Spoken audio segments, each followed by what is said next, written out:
আমরা এটাই বলতেছি, ভাই দোস্ত, তুমি এত অতিশয্যায় কেন চলে যাচ্ছ? তুমি এত চরম পর্যায়ে পৌঁছছ কেন? তুমি ফিরে আসো, তোমার স্বাভাবিক হালত হোক। অস্বাভাবিক হালত যেটা, সেটা কিন্তু মাজনুন।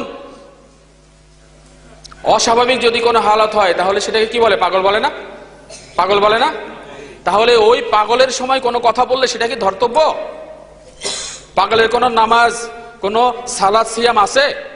নাই। তাহলে আপনার কি হালত হচ্ছে? আপনি হালতের সময় আপনি কিতাব লিখেছেন, আমরা তো জানিও না, এটার খবরও জানতাম না। আমরা তো সাধারণ ব্যাপার। আপনারা যে মাযহাব মানতেছেন, আপনাদের মাযহাবের কোনো ইমামও এটার খবর জানে না।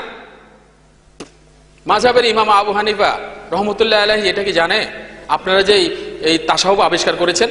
এই তাসাউফের খবরও তো উনি জানে না, এই পীরের খবরও তো উনি জানে না। পীর শব্দ ওনার কোনো কিতাবে উনি ব্যবহার করেছেন? পেয়েছেন আপনারা? আমি পাইনি। কিন্তু বড় বড় মুহাদ্দিস যারা, তারাও পাইনি। আমাদের যুগের সবচেয়ে বড় মুহাদ্দিস আব্দুল আজিজ বিন বাজ, ওনার কোনো কিতাবে পাইনি। এবং আরো অনেক বড় মুহাদ্দিস নাসিরউদ্দিন আলবানী, ওনার কোনো কিতাবও পাইনি। তাহলে আপনি পেয়েছেন কোথায়? তাহলে এই পীর যদি মাযহাবের ইমামরাই জানতো না, তাহলে ইমামরা যদি না জানতো, তার পূর্বেকার তাবেঈরা জানতো না। তাবেঈরা যদি না জানতেন তাহলে সাহাবা আজমানগণ জানতেন না। সাহাবা আজমানগণ যদি না জানতেন, খোলাফায়ে রাশিদুন জানতেন না। রাসূল সাল্লাল্লাহু আলাইহি সাল্লাম তাহলে জানেননি। তার মানে হলো রাসূলকে দোষ দেওয়া হয় যে রাসূল এটার খবরে জানেন নাই, এটা শুধু পীরেরাই জানে। তাহলে কি রাসূলকে বোকা বানানো হয় না? আপনি কেন এই কাজটা করতেছেন? আপনি কেন বুঝতেছেন না যে আপনার এই কাজের জন্য, এই কথার জন্য আল্লাহ সুবহানাহু ওয়া তাআলাকে দোষ দেওয়া হয়, দোষী বানানো হয়, বোকা বানানো হয়? আপনার এই কাজের জন্য, কথার জন্য রাসূল আকরাম সাল্লাল্লাহু আলাইহি সাল্লামকে বোকা বানানো হয়, খোলাফায়ে রাশিদাকে বোকা বানানো হয়, সাহাবী আজমানগণকে বোকা বানানো হয়। আপনি এই অধিকার কোথায় পেয়েছেন? এই সাহস কে দিয়েছে আপনাকে? আমার ভাইদেরকে আমি উদারত আহ্বান জানাচ্ছি, এই গোমরাহি থেকে ভাই ফিরে আসুন। বুঝেন, সহিহ হাদিস অনুযায়ী আপনার সামনে বুখারী মুসলিম আছে, আবু দাউদ আছে, তিরমিজি আছে, নাসাই মাজা আছে। বাজারে অনেক কিতাব বেরিয়েছে। বাংলা জানেন, সমস্যা নাই, বাংলাতে পড়েন। সমস্যা কি? আপনি বাঙালি, মাত্র 5 পাস করেছেন, সমস্যা কি? বাংলা পড়তে পারেন। আপনি বাজার থেকে কিনে এনে পড়েন।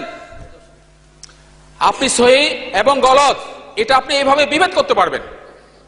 তো দোস্ত, আমাদের খালাতো ভাই যাদের গায়ে থেকে মায়ের গন্ধ বেরোয়, তারাই কিন্তু আজকে আমাদের পার্শ্ববর্তী পাশে বিশাল ইজতেমা হচ্ছে, ওখানে লক্ষ লক্ষ মানুষ আসছে।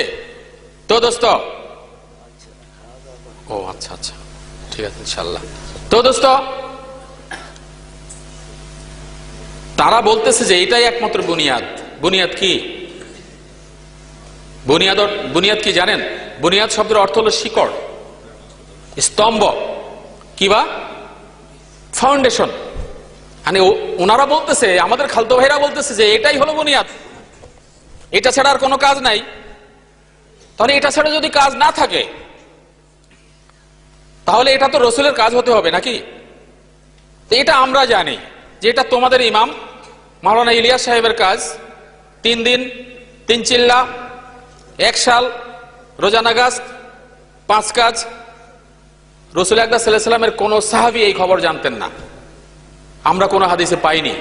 আমাদের আপত্তি শুধু খালাতো ভাইদেরকে এটা বলতেছি, তোমরা করো, সমস্যা নাই, কিন্তু রাসূলের তরিকায় করো, আমাদের কোনো সমস্যা নেই, আমরা সহ করব। তোমরা রাসূল আকরাম সাল্লাল্লাহু আলাইহি সাল্লামের তরিকায় করো।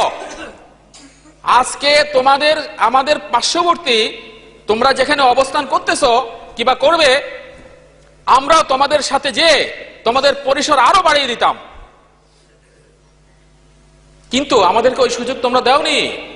তোমরা নিজেদের বানানো তরিকায় কেন চলতেছো? এটাই শুধু আমাদের আপত্তি। তোমরা ভালো কাজ করতেছো, প্রাথমিক স্তরে ভালো কথা বলতেছো। যে লোক সালাত কখনো আদায় করেনি, তাকে তোমরা সালাতি বানিয়ে ফেলছো। সে সালাত আদায় করে যথাযথ, হোক আর না হোক, তার একটা অভ্যাস হচ্ছে, সে একটা ভালো কাজ করছে। কিন্তু এটা কোন তরিকায়? একজন মানুষের বানানো তরিকায়? ওই মানুষের তরিকা কি গ্র্যান্টেড? তাহলে আমাদের আপত্তি শুধু এটাই, সমস্যা নাই ভাই, আমি তোমার সাথে ইজতেমা করব, কিন্তু শর্ত হলো তুমি রাসূল আকরাম সাল্লাল্লাহু আলাইহি ওয়াসাল্লামের তরিকা অনুযায়ী করো, আমিও করব, আমিও থাকবো তোমার সাথে। আমাদের সাথে আর কারোর সাথে কিন্তু বিভেদ নাই, শুধু এই সামান্যতে বিভেদ যে তুমি আল্লাহর সন্তুষ্টির জন্য করো, আমি আল্লাহ সুবহানাহু ওয়া তাআলার সন্তুষ্টির জন্য করি। কিন্তু আমি তো রসুলকে আমার পীর মানি, তুমি কেন একজন মানুষকে পীর মানো? তাহলে তুমি যে গঙ্গুইকে মানতেছ, তুমি যে জৌনপুরীকে মানতেছ, তুমি যে আশরাফ আলী থানভী সাহেবকে মানতেছ কিংবা মুজাদ্দেদি আল-ফিসানিকে মানতেছ, আমি তো তাদেরকে বাদ দিয়ে শুধু রাসূল আকরাম সাল্লাল্লাহু আলাইহি ওয়াসাল্লামকে মানতেছি। আমি তো কোনো সাহাবীকেও তাকলিদ করতেছি না, আমি তো শুধু একমাত্র রাসূল সাল্লাল্লাহু আলাইহি ওয়াসাল্লামকে তাকলিদ করতেছি। তাকলিদ শব্দের অর্থ আপনারা অনেক ভালোভাবে বুঝেন, এটা হলো অন্ধ অনুকরণ, অনুসরণ করা। আপনি অন্ধ অনুকরণ অনুসরণ করবেন কাকে? একমাত্র রাসূল আকরাম সাল্লাল্লাহু আলাইহি ওয়াসাল্লাম ছাড়া অন্য কাউকে নয়। তবে হ্যাঁ, একটা ফাঁক আছে। আল্লাহ সুবহানাহু ওয়া তাআলা বলেছেন ইয়া আইয়ুহাল্লাযীনা আমানু আতিউল্লাহ ওয়া আতিউর রাসূলা, এরপরে হলো আলা তুবতিলু আমালাকুম, যে আমার আনুগত্য করো।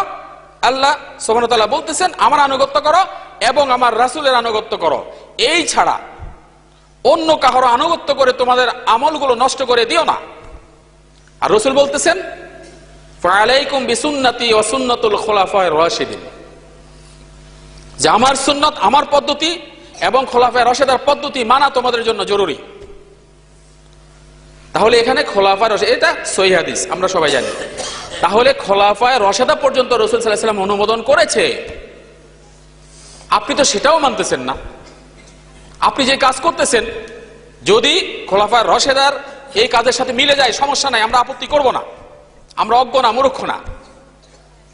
তাহলে আপনি তো সেটাও করতেছেন না, আপনি তো বেখবর, বেখেয়াল, আপনি দেখতেছেন না কেন? যাই হোক দোস্ত, তাহলে দেখেন আমার ভাইয়েরা শত ভালো কাজ করতেছে, একটা শুধু খারাপ কাজ করতেছে। আর আমরা বলতেছি তোমরা নিজেদেরকে শুধরিয়ে ফেলেছো ভালোভাবে, সারা জীবন মানুষকে ঠকিয়েছ, নিজের ভাইয়ের সম্পদ ভাইকে দাওনি, বোনের সম্পদ বোনকে কোরআন সুন্নাহ অনুযায়ী ডিভাইডেড করে দাওনি, নিজে সেটা হজম করেছ। এতিম ভাতিজার সম্পদ তুমি ভোগ করেছ।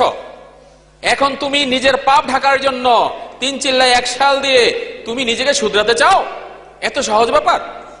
ঠিক আছে ভাই, শুধরাও, সমস্যা নাই, পরের হকগুলো তুমি দিয়ে দাও, আল্লাহ সুবহানাহু ওয়া তাআলা তোমাকে মাফ করে দিবে।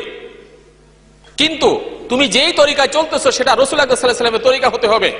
যেই পদ্ধতিতে তুমি কাজ করতেছো সেই পদ্ধতি রাসূল আকরাম সাল্লাল্লাহু আলাইহি ওয়াসাল্লামের পদ্ধতি হতে হবে। তাহলে আমাদের কোনো আপত্তি নাই। তোমাদের সাথে আমাদের কিসের বিভেদ? আমাদেরকে কেন তোমাদের মসজিদ থেকে বের করে দিচ্ছ? কেন বলছো যে এরা হলো আহলে হাদিস, এরা গোমরাহ, এরা শিয়া, এরা বাতিল, এরা ফেরকা, আর আমরা হলাম হানাফি, আমরাই হলাম যথার্থ? এটা কেন বলতেছো? কে তোমাদেরকে অধিকার দিয়েছে হানাফি হতে? কে তোমাদেরকে অধিকার দিয়েছে শাফি মালিকি হামলি হতে? কে তোমাদেরকে অধিকার দিয়েছে কাদেরিয়া নকশবন্দিয়া সিস্তিয়া হতে? রাসূল আকরাম সাল্লাল্লাহু আলাইহি ওয়াসাল্লাম কি অনুমোদন করেছে? যদি করেনি তাহলে তোমরা কেন এটা বলতেছো, এই অনুযায়ী চলতেছো কেন? তোমাদের সাথে আমাদের কোনো বিভেদ নাই। আমাকে গত